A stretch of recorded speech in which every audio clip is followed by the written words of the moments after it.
कैसी कैसी रजाइयाँ दिखा रहे हो? थोड़ी अच्छी और मुलायम रजाई दिखाइए। मैडम जी ये देखिए, ये हमारे यहाँ की सबसे अच्छी रजाइयाँ हैं।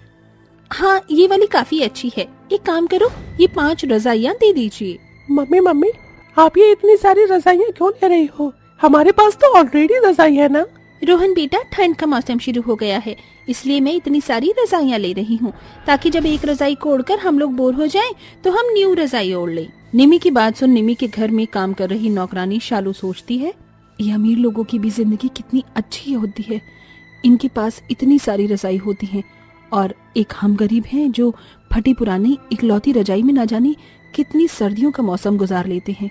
शालू मन ही मन अपनी गरीबी के बारे में सोचती है और सारे काम खत्म कर अपने घर जाती है, जहाँ वो देखती है कि उसके दोनों बच्चे ठंड में कपकपाते हुए रो रहे हैं। क्या हुआ बच्चों, तुम रो क्यों रहे हो? माँ, अपनी धूप में फटी हुई रजाई रखी थी ना, आपके जाने के बाद अचानक बारिश हो गई और सारी की सारी रजाई भीग के खराब हो गई। अब हम लोग क्या ओढ़ेंगे? हे भगवान, ये तो सारी अत्याचार हम गरीबों पर ही क्यों करती हो? ठंड में ये फटी हुई रजाई ही हमारा इकलौता सहारा थी। अब मेरे बच्चों का क्या होगा? इनके पास तो गर्म कपड़े भी नहीं है। शालू, भगवान को कोसने से क्या होगा? इन सब का कारण तो मैं हूँ। अगर मैं ठीक होता तो आज तुम्हें और बच्चों को इतना दुख दर्द नहीं देखना पड़ता। शालू का पति अमर का आधा शरीर पैरालाइज होता है, जिसके चलते वो कुछ काम नहीं कर सकता था, जिसकी वजह से शालू को ही नौकरानी का काम करके अपने घर का गुजारा चलाना पड़ता था। बच्चों, तुम यहीं बैठो, मैं कहीं न कहीं से कुछ इंतजाम करती हूँ। इतना कहकर शालू बाहर मंडी की तरफ निकल जाती है, जहाँ वो देखती है कि काफी सारे सब्जी वाले बैठे हैं, जिनके पास बहुत सारे बोरे रखे हुए हैं। भाई साहब, ये सब्जी का बोरा कितने रुपए का है? अरे ये तो हमारे किसी भी काम का नहीं है। अगर आपको इसकी जरूरत है तो आप इसे ले सकती हैं। शालू सब्जी वाले से बोरे ले आती है और उन्हें आपस में सिलकर उनकी एक चादर बना देती है और अपने बच्चों और पति को उड़ा देती है। माँ, ये तो बहुत चुभ रहा है। हाँ बच्चों, लेकिन अब इस सर्दी से बचने का यही हमारे पास इकलौता सहारा है। ऐसे ही दिन गुजरते हैं और दिन गुजरने के साथ साथ ठंडी का मौसम भी बढ़ता रहता है। अरे ओ महारानी, अभी तक तेरे कपड़े धुले क्या? मालकिन, पानी बहुत ज्यादा ठंडा है। ठंडे पानी में काम करने की वजह से मेरे हाथ पूरी तरह सूज गए हैं। क्या मैं थोड़ा गर्म पानी कर लूं? ओहो, अब इस नौकरानी को कपड़े धोने के लिए गर्म पानी चाहिए। गीजर का जो बिल आएगा उसे कौन भरेगा? तेरा बाप। चुपचाप से ठंडे पानी में कपड़े धो। अगर ज्यादा चपर चपर की ना तो इस महीने की तनख्वाह तुझे अगले महीने दूंगी। अपनी मालकिन की बात सुन शालू डर जाती है और बेचारी शालू को अपने सूजे हुए हाथों के साथ ही ठंडे पानी में काम करना पड़ता है। जिसके बाद शालू जैसे ही अपने घर पहुंचती है तो देखती है कि उसके पति अमर की हालत बहुत ज्यादा खराब है। हे भगवान, अब मैं क्या करूं? इनका बदन तो बिल्कुल आग की तरह तप रहा है। इन्हें मैं अकेले छोड़कर कैसे जाऊंगी? और अगर काम पर नहीं गई तो मालकिन मेरी 2 दिन की तनख्वाह काट लेंगी। माँ, आप फिक्र मत करो, आपकी जगह मैं काम पर चली जाऊंगी। लेकिन बेटा, तू अभी बहुत छोटी है, तो काम कैसे करेगी? कोई बात नहीं माँ, मैं सब कर लूंगी। आपको देख देख कर मैं सब सीख गई हूँ। जिसके बाद अगले दिन कोमल अपनी माँ की जगह काम पर जाती है। एक इन नौकरों के बहाने खत्म नहीं होते हैं। तुझे पता है ना घर के क्या क्या काम होते हैं? अगर कोई भी चीज टूटी फूटी तो मुझसे बुरा कोई नहीं होगा। आप फिक्र मत करिए, माँ ने मुझे सब कुछ बता दिया है, आपका कुछ भी नुकसान नहीं होगा। इतना कहकर 6 साल की कोमल घर के सारे काम करने लगती है। तभी कोमल देखती है, प्रिया, ये वाली रजाई कितनी ज्यादा गर्म है ना। अब से मैं यही रजाई ओढ़ूंगा। इस रजाई में ये मूंगफली, गजक और लड्डू खाने में कितना ज्यादा मजा आ रहा है ना। हाँ भैया, और आपको पता है इस बार मम्मी मुझे क्रिसमस पर नए कपड़े भी दिलवाएंगी। अपनी उम्र के रोहन और प्रिया को देखकर कोमल का भी मन गजक, मूंगफली और लड्डू खाने का मन करता है और वो रोहन प्रिया के पास जाती है। सुनो, मुझे भी मूंगफली और लड्डू खाने को दो ना, मैंने सुबह से कुछ भी नहीं खाया है। छी, तुम कितनी गंदी हो, दूर जाओ। और तुम्हारी हिम्मत कैसी हुई हमारी रजाई को छूने की? क्या हुआ रोहन बेटा? माँ देखो ना, ये हमसे हमारे खाने की चीज मांग रही है और हमारी रजाई को भी छू रही है। तेरी इतनी हिम्मत कि तूने मेरे बच्चों की रजाई को छुआ? चल भाग यहाँ से, आई बड़ी मेरे बच्चों का खाने वाली। निमी और उसके बच्चों की बात सुनकर कोमल रोते हुए वहाँ से चली जाती है और घर आकर सारी बातें अपनी माँ को बताती है। माँ, मुझे भी नए कपड़े चाहिए और रजाई भी, ये बोरा बहुत चुभता है। बच्चों, मैं तुम्हारी हालत समझ सकती हूँ बच्चों, लेकिन तुम्हारी माँ के पास इतने पैसे नहीं है कि वो तुम्हें क्रिसमस पर नए कपड़े दिला सके। अपनी माँ को माफ कर देना मेरे बच्चों। इतना कहकर शालू अपने दोनों बच्चों को गले से लगा लेती है। बढ़ती ठंड की वजह से निम्मी और उसके बच्चों की तबीयत बहुत ज्यादा ही खराब हो जाती है, जिसके चलते वो सभी लोग बिस्तर पर पड़ जाते हैं। अच्छू अच्छू। मालकिन, आप सभी लोग तो बहुत बीमार पड़ गए हैं। हमारे गांव में जब भी कोई बीमार पड़ता था तो हम उसे काढ़ा बनाकर पिलाते थे। मैं आप लोगों के लिए वो काढ़ा बनाकर लाती हूँ, उसे पीकर आप लोग जल्द से जल्द ठीक हो जाओगे। डॉक्टर की दी हुई महंगी दवाइयाँ से तो हम ठीक नहीं हुए, और तुझ गवार गरीब की दिए हुए काढ़े से हम लोग ठीक हो जाएंगे। मालकिन, एक बार आप काढ़ा पीकर तो देखिए, देखना आप लोग 2 दिनों के अंदर ही बिल्कुल ठीक हो जाओगे। शालू देसी तरीके से काढ़ा बनाती है और अपनी मालकिन और उसके बच्चों को पिलाती है, और जब तक वो सब ठीक नहीं हो जाते उनकी दिन रात सेवा करती है। मैंने शालू के साथ कितना गलत बर्ताव किया, लेकिन इसके बावजूद भी आज वो मेरा और मेरे बच्चों का कितना ख्याल रख रही है। हम लोग दिन भर हीटर के सामने गर्म कपड़े पहने और रजाई के अंदर बैठे रहते हैं, तब भी हम लोग बीमार पड़ गए, और बेचारी शालू के शरीर पर तो एक भी गर्म कपड़ा नहीं है। मुझे तो अपने किए पर पछतावा हो रहा है। वैसे ये शालू गई कहाँ? आज तो उसकी सैलरी देनी थी और आज ही ये जल्दी घर चली गई। कल क्रिसमस है, एक काम करती हूँ, शालू और उसके बच्चों के लिए कुछ सामान ले लेती हूँ और उसकी सैलरी देने उसके घर चली जाती हूँ। वो और उसका परिवार वाले खुश हो जाएंगे। निम्मी शालू और उसके बच्चों के लिए काफी सारा सामान लेती है और उसके घर पहुंच जाती है, लेकिन निम्मी जैसे ही शालू के घर जाती है तो देखती है कि उसका पति पैरालाइज की हालत पर ठंड में कपकपा रहा है। शालू के दोनों बच्चे बोरा ओढ़े एक कोने में बैठे हैं और बेचारी शालू खांसते हुए चूल्हे पर खाना बना रही है। शालू, मालकिन, आप यहाँ क्या कर रही हैं? तुम्हारे परिवार वालों की ऐसी हालत है, तुम्हारा पति ठंड में कांप रहा है, तुम्हारे बच्चों ने बोरे ओढ़ रखे हैं, तुम इतनी ठंड में गरीबी में कैसे रह रही हो? ये तो हम गरीबों की किस्मत में लिखा है। खैर छोड़िए, आप यहाँ बैठिए, मैं आपके लिए चाय बना कर लाती हूँ। शालू, मैं तुम्हारे और तुम्हारे बच्चों के लिए ये गर्म कपड़े और ये रजाई लेकर आई हूँ। कल क्रिसमस है ना, तो मैंने सोचा इससे अच्छा तोहफा क्या ही होगा। और ये लो तुम्हारी तनख्वाह। शालू, मैंने तुम्हारे साथ आज तक जैसा भी बर्ताव किया उसके लिए मुझे माफ कर देना। मुझे अपनी गलती का एहसास हो गया है। आप मुझसे माफी मत मांगे। आप कहाँ और मैं कहाँ, आपने हम गरीबों के लिए इतनी दरियादिली रखी, यही हम गरीबों के लिए काफी है।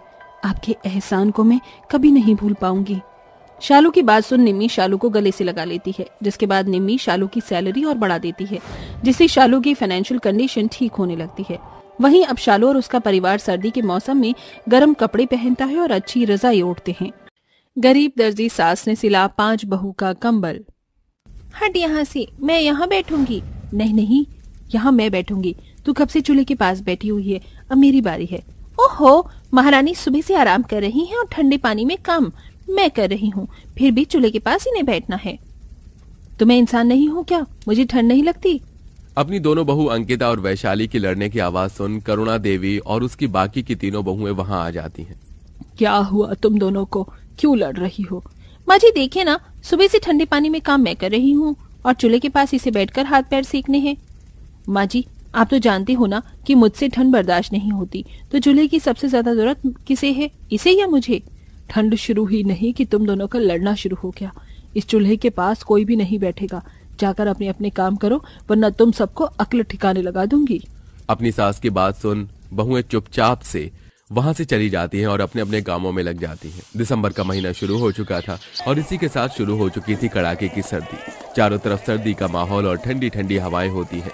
करुणा देवी अपनी 5 बहू के साथ एक छोटे से घर में रहती है। करुणा देवी दर्जी का काम करती थी, जो लोगों के थोड़े बहुत कपड़े सिलकर अपने घर का खर्च चलाती थी। वहीं करुणा देवी के 5 बेटे अक्सर काम के सिलसिले में बाहर रहा करते थे। अच्छा हुआ आप मुझे घर पर ही मिल गई। सुबह से 2 चक्कर लगा चुकी हूँ आपके घर के, लेकिन आप हो कि हमेशा गायब रहती हो। अरे नहीं नहीं मुन्नी बेटा, वो सविता बहन जी के कुछ कपड़े सिले थे तो वही देने के लिए गई थी।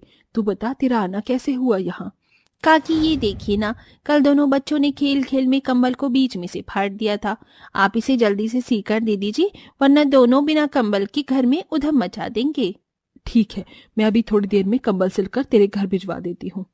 करुणा देवी अपनी छोटी सी सिलाई मशीन पर उसे फटे हुए कंबल को सिल ही रही होती है कि तभी उसे फिर से अपनी बहुओं की लड़ने की आवाज आती है, जिसे वो सुन भागी भागी अपनी बहुओं के पास जाती है और देखती है कि शॉल तो मैं ही ओढ़ूंगी।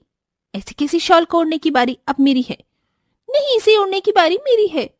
मैं तुम सबकी जेठानी हूँ, ये शॉल तो मुझे ही मिलनी चाहिए। जेठानी हुई तो क्या हुआ, इसका मतलब ये थोड़ी ना कि सभी चीजों पर हक तुम्हारा होगा। ला, ये शॉल मुझे दे। पांचों बहुएं शॉल को अपनी अपनी तरफ खींचने लगती हैं, जिसके चलते खींचतानी में वो शॉल फट जाती है और पांचों बहुओं के हाथ में शॉल का एक एक टुकड़ा आता है, जिसे देख करुणा देवी आग बबूला होकर कहती है, करम चलियो, ये शॉल मुझे तुम्हारे ससुर जी ने दी थी। मेरे पास उनकी आखिरी निशानी रह गई थी, लेकिन तुम पांचों ने इस शॉल को फाड़ दिया। माँ जी, आप देखिए ना, बाहर कितनी तगड़ी सर्दी है, चारों तरफ ओस ही ओस है। ऐसे में हम पांचों बिना शॉल कंबल के कैसे रहेंगे।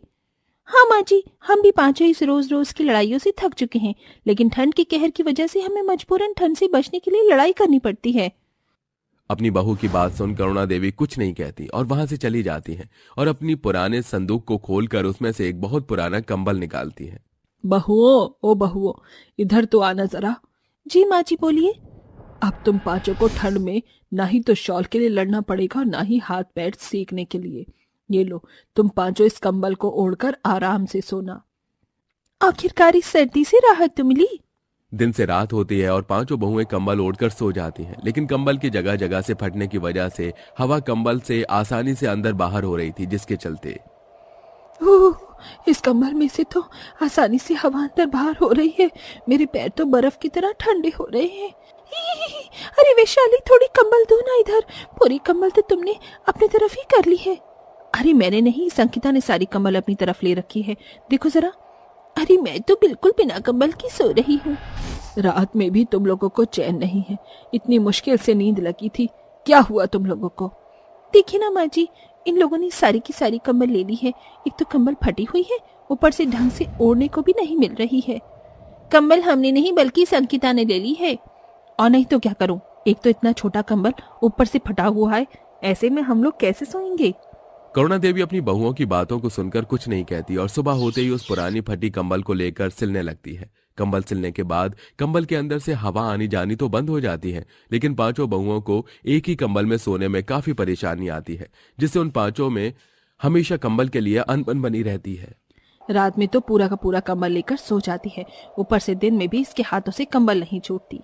अगर इतना ही कंबल ओढ़ने का शौक है ना, तो अपनी मायके से मंगवा ले। एक तो एक कंबल है, ऊपर से तुम चारों के साथ इसे बांटना पड़ता है। ऐसे कंबल के लिए रोज रोज लड़ने से अच्छा है कि हम लोग बिना कंबल के ही सो जाए। दूर खड़ी करुणा देवी अपनी बहू की ऐसी बातें सुन और उन्हें ठंड में ऐसे तड़पता देख करुणा देवी की आंखों में आंसू आ जाते हैं। अब चाहे कुछ भी हो जाए, मैं अपनी बहुओं को उनके लिए अलग अलग कंबल दूंगी, ताकि जिससे मेरी पांचों बहुएं इस ठंड भरे मौसम में चैन की नींद सो सके और इस सर्दी से बच सके। इतना कहकर करुणा देवी अपनी सिलाई मशीन पर बैठ जाती है और दिन रात लोगों के कपड़े, कंबल, चादर सिलती रहती है। माँ जी, आप सुबह से सिलाई कर रही हैं, देखिए 4 बज चुके हैं और आपने अभी तक कुछ खाया भी नहीं है। ठंड में इतनी देर बैठकर काम करेंगी तो आपकी कमर में दर्द शुरू हो जाएगा। नहीं बहू, मुझे कुछ नहीं होगा, जाओ तुम लोग आराम कर लो। सुबह से ठंडे पानी में काम करके थक गई होंगी ना, तुम्हें ठंड भी लग रही होगी। अपनी सास को दिन रात ठंड में कप कपाते हुए सिलाई करता देख पांचों बहुओं को कुछ समझ नहीं आता। इसी के साथ अपनी सास की ऐसी हालत देख पांचों बहुओं को काफी बुरा भी लगता है, लेकिन वो कुछ नहीं कर पाती। ऐसे ही समय गुजरता है और एक दिन सुबह सुबह माँ जी कहाँ चली गई? 11 बज गए हैं, अभी तक माँ जी आई ही नहीं। हमारी रोज रोज की खिटपिट और लड़ाई की वजह से माँ जी परेशान होकर घर छोड़कर तो नहीं चली गई। ऐसा नहीं हो सकता, माँ जी हमें ऐसे छोड़कर नहीं जा सकती। लगता है वो कहीं बाहर गई होंगी, अभी आती ही होंगी। सुबह से शाम हो जाती है, लेकिन करुणा देवी अभी तक घर नहीं आती, जिसके चलते पांचों बहुएं अपनी सास की फिक्र में डूबी रहती हैं। मुझे तो माँ जी की फिक्र हो रही है। एक तो सर्दी का मौसम है, अंधेरा भी जल्दी से हो जाता है, ऊपर से ये सर्दी। माँ जी के पास तो कोई गर्म कपड़े भी नहीं है। माँ जी हमें सच में छोड़कर चली गई। हम लोग पागलों की तरह रोज कंबल के लिए लड़ते थे, इसलिए माँ जी हमसे परेशान होकर चली गई। मैं अपनी बहुओं को छोड़कर कहाँ जाऊंगी?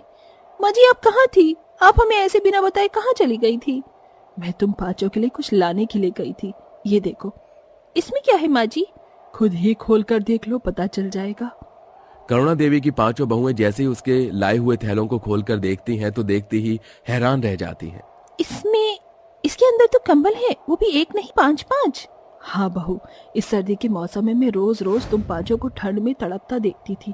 तुम पांचों को ऐसे देख मेरा कलीजा मानो फट जाता था, इसलिए मैंने तुम पांचों के लिए ये कंबल खरीदा। इसका मतलब आप जो दिन रात ठंड में बैठकर कपड़े सिला करती थी वो सब हमारे कंबलों के लिए था। माँ जी हमें माफ कर दीजिए, हम लोगों की वजह से आपको ठंड में दिन रात मेहनत करनी पड़ी। हमें माफ कर दीजिए, हम तो भूल ही गए थे कि आपको भी हमारी तरह सर्दी लगती होगी। इस सब के बावजूद भी आपने हम सबके लिए मेहनत की। अपनी पांचों बहुओं की आंखों में आंसू देख करुणा देवी कहती है, ऐसे रहो मत, ये सब मैंने तुम्हारे लिए ही तो किया है।